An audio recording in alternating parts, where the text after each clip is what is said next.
A recent piece in National Geographic tells you a lot about demographics in America and about how bewilderingly fast they're changing without any real public debate on the subject. The magazine profiles a small coal mining town of Hazleton, Pennsylvania. In the year 2000, Hazleton's population was 2% Hispanic. Just 16 years later, Hazleton is majority Hispanic.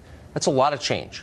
People who grew up in Hazleton return to find out they can't communicate with the people who now live there. And that's bewildering for people.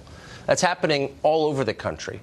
No nation, no society has ever changed this much, this fast. Now, before you start calling anyone bigoted, consider and be honest, how would you feel if that happened in your neighborhood? It doesn't matter how nice the immigrants are. They probably are nice. Most immigrants are nice. That's not the point. The point is, this is more change than human beings are designed to digest. This pace of change makes societies volatile, really volatile, just as ours has become volatile. And notice where this change is not happening. Any place our leaders live. They caused all of this with their reckless immigration policies, and yet their own neighborhoods are basically unchanged. They look like it's 1960. No demographic change at all in their zip codes. Our leaders are for diversity, just not where they live. Well, people here legally apparently aren't just immune from being deported. They're also immune from prosecution for identity theft and the crime of using false documents. According to a Treasury Department report from 2011 to 2016, the IRS detected 1.3 million cases of identity theft perpetrated by illegal aliens, but they couldn't cite a single case that was referred for prosecution, not one. Huh! Terry Jeffrey is editor-in-chief of CNSnews.com. That broke that story, and he joins us tonight. Terry, I'm confused because after 9/11, I remember vividly a bunch of the hijackers of the 19 were using fake documents. And Congress passed laws that really penalized anybody who committed identity theft or used fake federal documents. And here you have millions of people doing it, and none is prosecuted? And the IRS knows all about it. There's no doubt. It is a felony to falsely use someone else's Social Security number or to make up a Social Security number. And what we have here, Tucker, is a long-term policy, I believe, by the IRS simply to ignore it because they want the tax money paid by people. Back in 1996, the IRS issued something they called an Individual Taxpayer Identification Number. It goes by the acronym ITIN. Yeah. And in 1999, the Treasury Inspector General for Tax Administration, who oversees the IRS, called it a policy by the IRS to legalize illegal aliens. That's what the Inspector General called it 19 years ago. But what we see now, according to the Inspector General, is that between 2011 and 2016, 1.3 million taxpayers who were legitimately paying their taxes, who had Social Security numbers that belonged to them, the IRS actually marked their taxpayer accounts because they're victims of identity theft by people the IRS had issued ITINs to. Now, what we know about someone who has an ITIN who's working in the United States is they are by definition an illegal alien.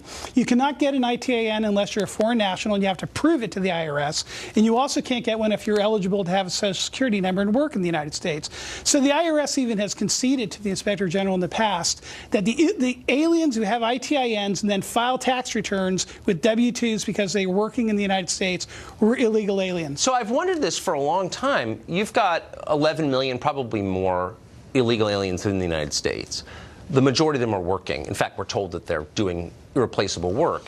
By definition, if you're here illegally and working, you're using fake federal documents. By definition. Yeah, there is. But why is that not a threat to our national security? Well, it is. There's no doubt about it. And as you said, I mean, if you go back, there was a staff report actually done by the 9/11 Commission, where they talked about the how, in fact, the people who were involved in the 9/11 attack exploited some of the things that illegal aliens do to create an identity in the United States in order to create an identity for themselves. But there is a little bit of a black market where illegal aliens are working in the United States. They're getting paid under the table. Of course they are. That's right. I mean, if you go pick them up the back of a truck in the Walmart parking lot, for sure. Right. There's 11 million people. Yes. So I think it's fair to say that millions of them, and we know that because they're working in chicken plants and hog farms, and you know what I mean? Yes. They're working for legitimate employers.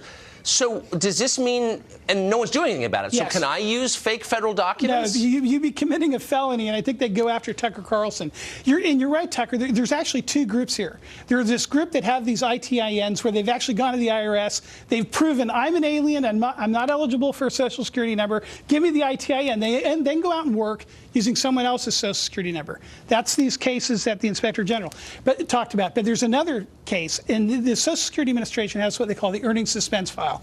These are W-2s that are filed with the IRS and Social Security Administration by an employer where the name doesn't match the Social Security number, and after investigation, the Social Security Administration cannot figure out who this was filed on behalf of. They've known for years most of them are filed on behalf of illegal aliens who are using either fake or stolen Social Security numbers. That, too, is a felony, and the IRS and the Social Security Administration knows the employers that are filing massive numbers of those. It's unbelievable. And they let them get away with it. But I'm not allowed to have a fake passport. No. No, I'm not. Okay. Terry, thank you for that. I think it's a really interesting story that nobody ever talks about, and I hope we'll keep doing it. Thank you. Tucker.